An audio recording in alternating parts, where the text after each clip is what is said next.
Hyperion in the news.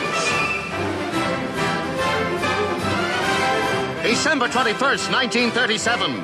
All of Hollywood turned out last night for the world premiere of Walt Disney's $1.5 million feature-length animated fairy tale, Snow White and the Seven Dwarfs.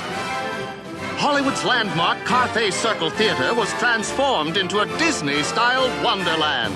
Crowds flocked to see Dwarfland, a miniature village populated with real dwarfs, and an animation exhibit set up outside the theater. Hollywood naysayers, convinced no audience would ever sit through a feature-length cartoon, had dubbed the film Disney's Folly. But after last night's premiere, Disney's Folly turned into Disney's Triumph, as the audience laughed and cheered and wept in sympathy with the film's memorable characters. More than 3 million drawings and paintings like these were created in the production of Snow White at Walt Disney's Hyperion studio in Silver Lake, California. The birthplace of Oswald the Rabbit, Mickey Mouse, the Silly Symphonies, and now Walt Disney's greatest achievement, the world's first feature-length animated film, Snow White and the Seven Dwarfs. Hello, I'm Andrew Stanton, and I fell in love with animation watching the work of Walt Disney and his talented team of animators, many of whom began their careers right here at the Hyperion studio. And now you have the opportunity to explore this groundbreaking birthplace of modern animation. We've uncovered photos and rare audio recordings of the men and women who actually worked here. So welcome and enjoy your visit to the Hyperion studio and to the golden age of Walt Disney animation.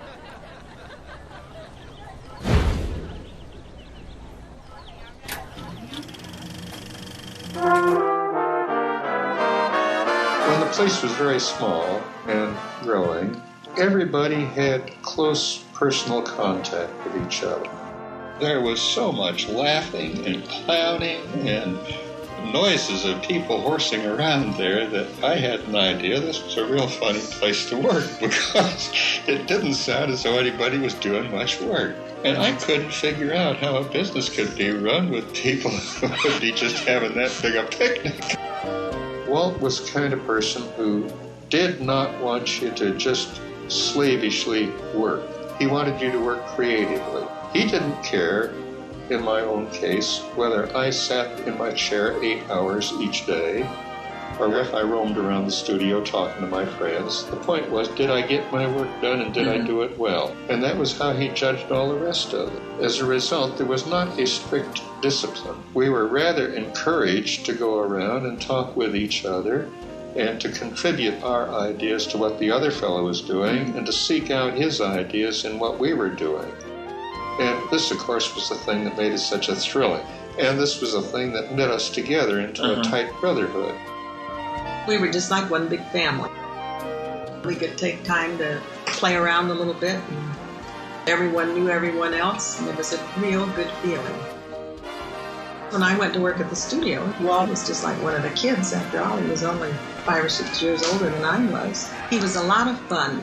He used to just get out on the lunch hour and play with the boys, play baseball. And one time when they were out playing, and Walt hit a foul ball, and Walt said it wasn't or something. And anyway, Johnny Cannon sat on the ball, and he and Walt were just going round and round and round like a couple of kids. Walt called us up at 5 o'clock, and he gave us each 50 cents and told us to go have a good dinner. We had a very fine dinner at Applebaum's across the street for 35 cents to save the 15 cents. Then Walt called us all back to the sound stage, and he went through the whole story of Snow White. He acted out all the parts, all the story. It was probably 11:30 or midnight before we got out of there, and we didn't even know the time had passed. It was as if the fire had been built under all of us. As the story work was nearing completion, the sequence will be delivered to the director to begin his work. His first task was to time each scene and visualize the choreography of the action. Hi, I'm Ron Clements. Armed with the approved storyboards, a piano, a metronome, and a stopwatch, the director, composer, and layout artist sat together in the music room to work out the specific timings and stagings of every scene in a sequence, what action would occur on which specific beat of music, where the action would take place, and how much time each action required to be effectively animated. The room where this work was done was the director's domain, but it was called the music room because from the Silly Symphonies onward, music played a primary role in the visual choreography of Disney's animated shorts. Here, everything, action, dialogue, music, had to be broken down into units that would fit into the film formula of 24 frames per second and 16 frames per foot.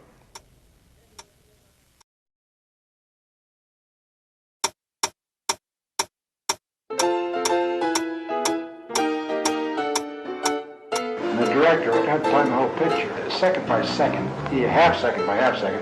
We had a meeting in Snow White, one of the sequences, and they had an action of one of the dwarfs moving around the room.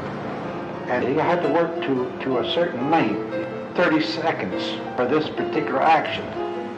The action, I couldn't see it getting done in that time. And Walt was a marvelous pantomimist, a marvelous actor.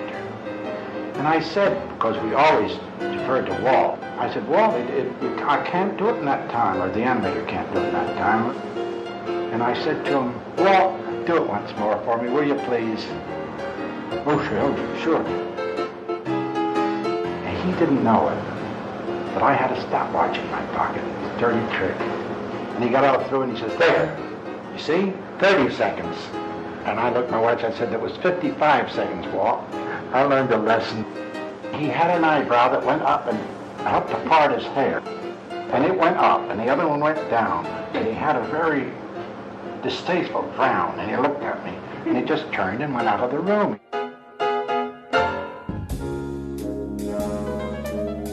Walt had an intuitive, instinctive feeling for entertaining, and he had tremendous story ability. He'd come in, we'd have a storyboard, and we'd be a bit bogged down and not know where to go. And it was very annoying to show a storyboard to, because you'd start finding a line, you'd look at him, he was down near the bottom, you know. And then by the time you got down, he'd say, well, we'll take that part out, and we'll develop this part, and we put this part up here, and then he'd go out, you know. And you'd say, why the devil didn't I think of that? He didn't like to walk into any kind of embarrassing situation where maybe guys are throwing push pins at targets. I was in Duffy Nash's office, and they were throwing push pins.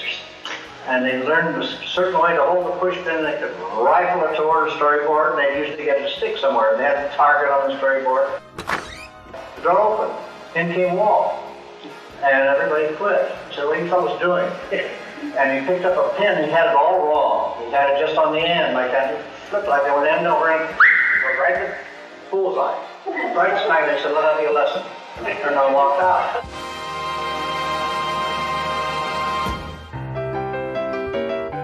Each animator had his own style of animating, his own approach to a scene, his own style of drawing.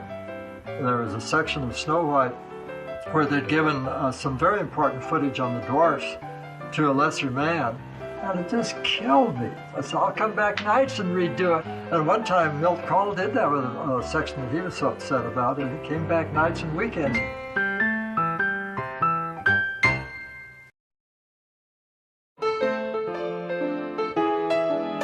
When I came to work there in 1934, Ferguson was the best animator in the studio. He was a self-taught person, came from New York, was a little older than the rest of us. Norm would rough out something with just some balls for a head and some arms and things.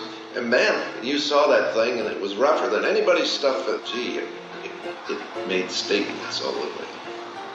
It didn't take very long after a dozen animators were on the picture before the strong designers came forth, and the strong ones were Freddie Moore. Freddie Moore, he wasn't necessarily a better draftsman than some of the others, but everything was cute, everything was fun. All these guys were brilliant at comic characters, you know, but Ham was the only artist that Walt was sure could draw a girl. I got put in with Ham Lusk And they were paying bonuses to animators in those days.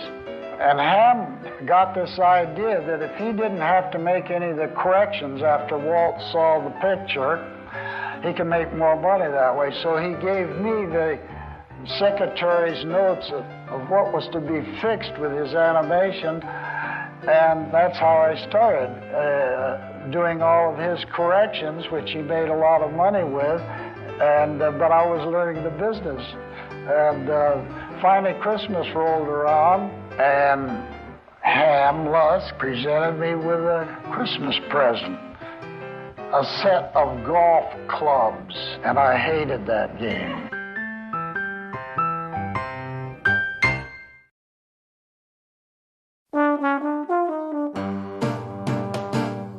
Most of these guys were awfully young, and Walt himself was pretty young then too. They had a lot of fun. There were a great many gags pulled, that sort of thing. Ted Thwaites would bring in a can of pineapple juice or something for lunch, and tomato juice.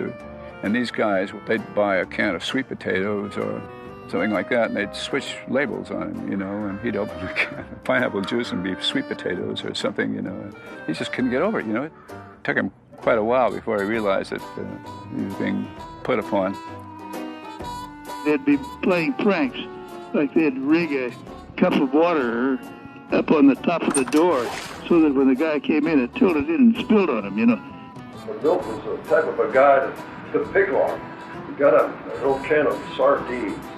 He took a couple of them out, went over to Milt's desk and lifted the board and put those 2 sardines right on his light bulb. Milt comes in, string on the light, 3 or 4 minutes, I guess, before the light got really hot. And all of a sudden, like a cartoon, the papers flew up and cuss. If I ever catch who did this is going to get it. We had open desks with our feet sticking out, and we often had what they called hot feet, where some guy would light a match and stick it on your sole very carefully, and it would burn and you'd get the hot foot, because when it reached your foot, it was tolerated, but they were like little kids in some ways. They had another guy, he had a little pet turtle, and he got some special turtle food for it, and these guys would switch turtles on him. They began they began putting a little bit bigger turtle every week or every few days, and this thing was growing. And all of a sudden, they started reversing the process.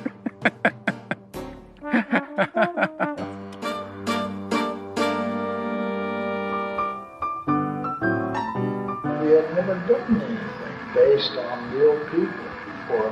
Walt wanted, see, the big word is believability. This picture is going to work. You're going to have to believe the characters. He wanted to stem, it's done by artists. He wanted this thing based on real people. Hi, I'm John Musker. The greatest challenge facing Walt Disney and his animators on Snow White was the creation of believable human characters. To help them in achieving that goal, they developed a process of live-action reference filming, which became an indispensable tool in the analysis of human motion for animated films forever after. The resulting footage was then traced onto animation paper in a process called rotoscoping.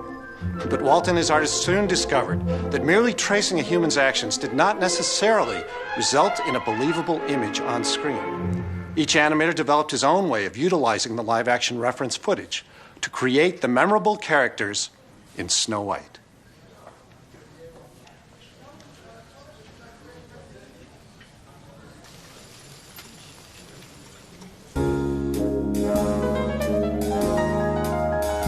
Tried to work out the characters not only as to appearance, but as to the way they would act.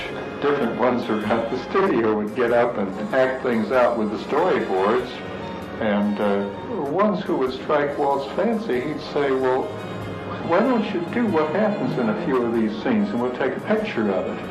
And it helped kind of establish the characters. Ham Lusk was the overall director. But each animator would have, their own specific areas of interest, so that when we were doing a section that was assigned to one or the other of the animators, that they were always there. And we were doing a lot of rehearsals, and then they would tell me what they wanted. He vanished in the land. I've always said that I am the only male actor in the history of Hollywood that played the greatest female heavy.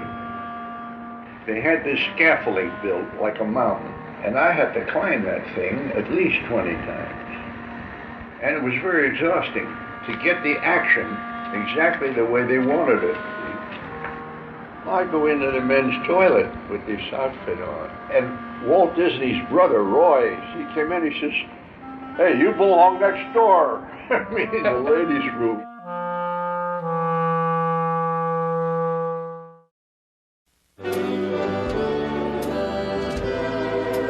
I don't know any animator ever presented a scene to a director, I'm talking about Snow White now, that didn't have some corrections. And if Drake couldn't find when Walt saw a sequence, he would find them, and all the things to be done over. So that's how good pictures are made. We wore the sweatbox out.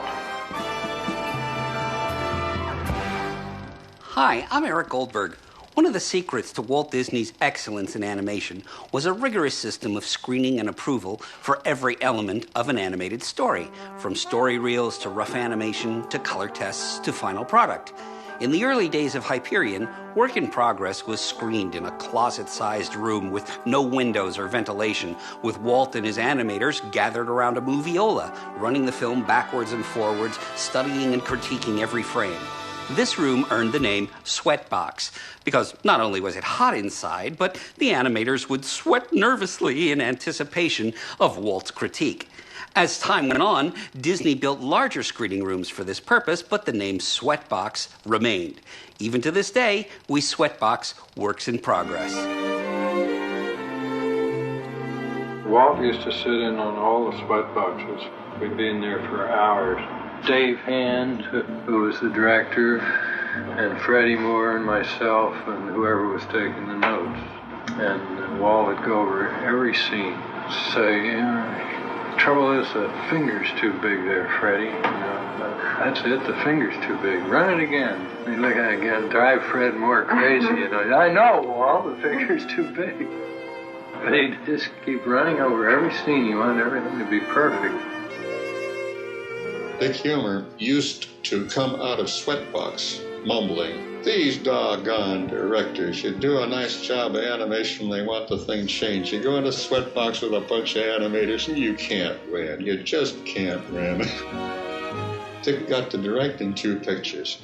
When I heard Dick come out of Sweatbox and I heard his voice saying, "These lousy animators, you hand out a good scene to them and they turn in some other thing and then they don't want to fix it up."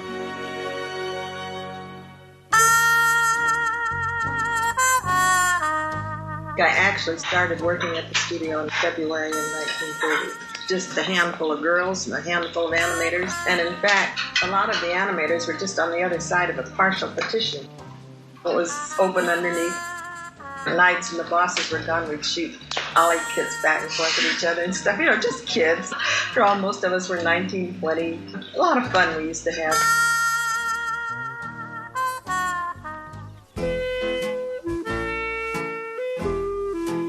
There were no women in animation at that time.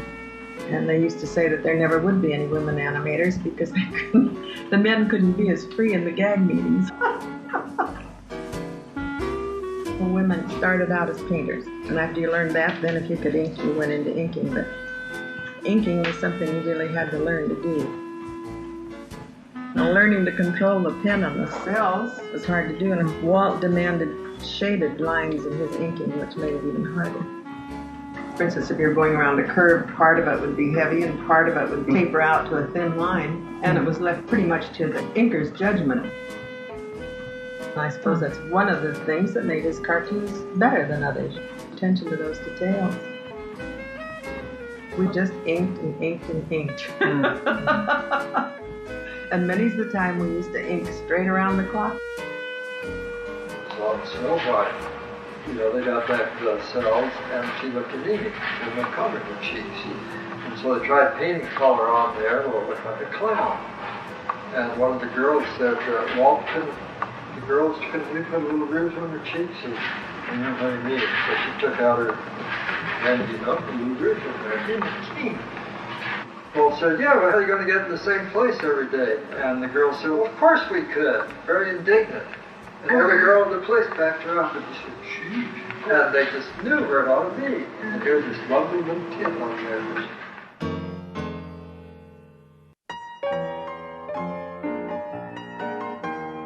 Inkers were inner sanctum. Special. They were so above the painters. They felt their position. It was a nunnery. We were not allowed over in the animation building. And the animators were not allowed to go down there with the nunnery with the gals.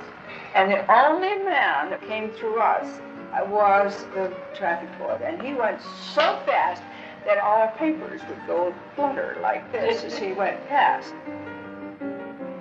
I sat by the window. Here was the animation building. And the guys all came by. And I just looked up and I'd smile at all the guys if I was turning my work over. Wally Reitman and Roy Williams were right across from me. And they used to flash their mirrors at me to get my attention. When the picture was finished, Walt came in with a painting cart piled high with these great big compacts. Mirror with powder. Enameled back and beautiful things. And gave each girl one, and the howl went up all the way down the thing. They were they looked in the mirror. Oh, how awful. They were so tired that when they opened that compact strap like that with the mirror and looked at themselves, they looked perfectly horrible. You can get pretty beat up at the end of a session of work at the pace at which we went.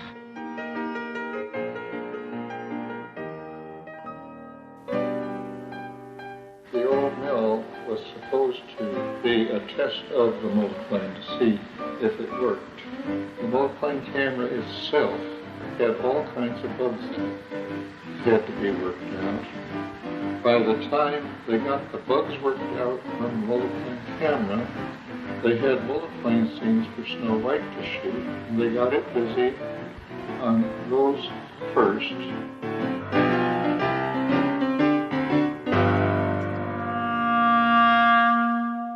Getting toward the end of Snow White. They used to run 2 12-hour shifts. They had a standard camera, and they had a multiplane. And so there would be 3 or 4 guys on the multiplane, at least 2 guys on the standard crane. The multiplane was over in one area, and the standard crane was over here, and the room lights were turned out. And so you could run the 2 cranes side by side.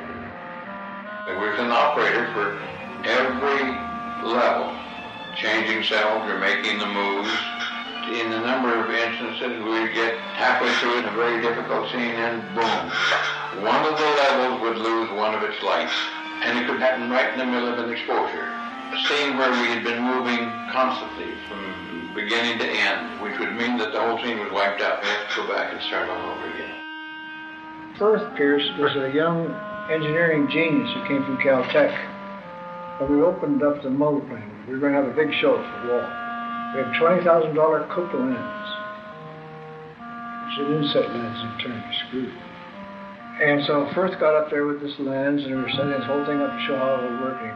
And I turned it, and it wasn't set. So all the planes took glass, broke the lens. Firth wasn't there the next day.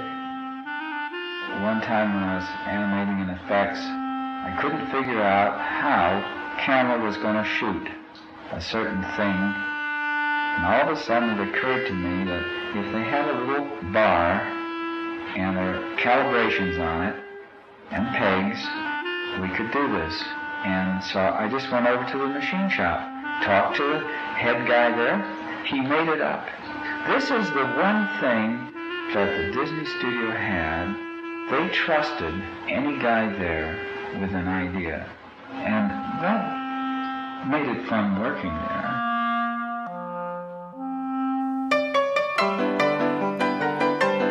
When we first started, we had five sound effects fellas. All our parts were written. We didn't have a screen. We didn't have a projection. We'd have the picture, put it on the moviola, and work with that and write out every pattern, everything where something would land, everything that we figured would make a sound.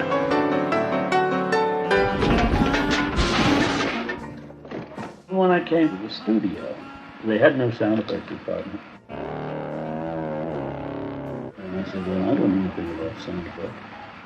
But they saw that I had ratchets and all kinds of things. So I built every prop in the sound shop. Hundreds and hundreds of them.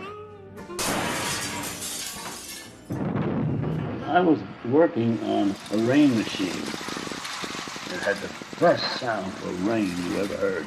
And while I was doing that, Walt came walking down the street.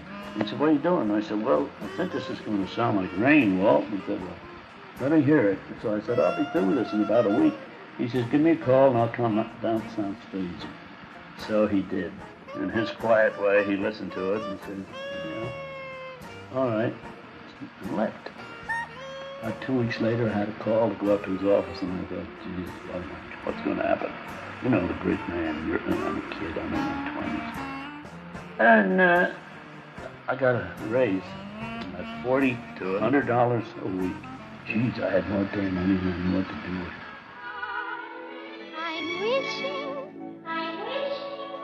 The echo coming out of the well, acoustically, that's a very difficult thing to get the way you want it. We tried every toilet and everything we put in the place. And somebody said, well, no girls around now, let's try the girls' toilet.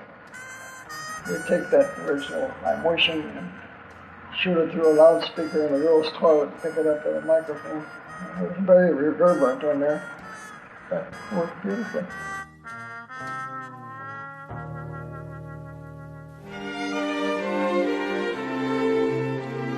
I always had the feeling that Walt ran that studio by the seat of his pants. Intuition. Intuitively, he knew what he liked.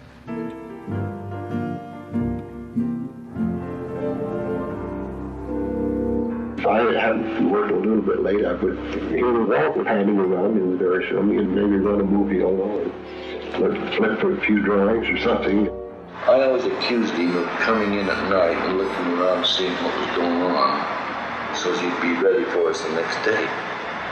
He always told me, he says, couldn't figure out how I ever got any work done because my desk was always too clean.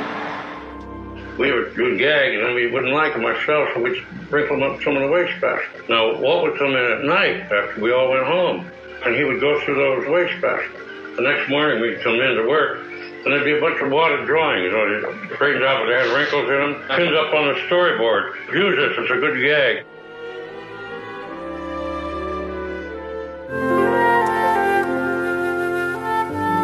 Walt was a tremendously creative man, just full of terrific ideas.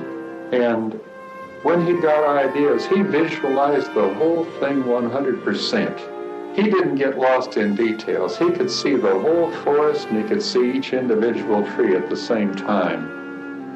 Walt was one of us. He wasn't the dictator, not at all. It was like we were all attuned to the same thing and we were all working for the one thing. And this is why I loved the man so. I can remember nights when I worked a little bit overtime. He'd come in and pull up a chair, and we talked till about 11 o'clock, just his views on things. Animation, the character, the type of person that his character was. I mean, we believed that this character was a live person. And he had a way of instilling that in you. It was marvelous. It was the most exciting, intoxicating time for all the artists, because that was the first. Everybody had so much enthusiasm. They worked overtime without paying. They were so excited. They were walking on air. They realized that with this Snow White, that Disney is taking them into another dimension. He has opened. all possibility, because when it comes to imagination, there is no limitation. And every time they could hardly wait for something, any sequence to be filmed so that they could watch it. They were never happier.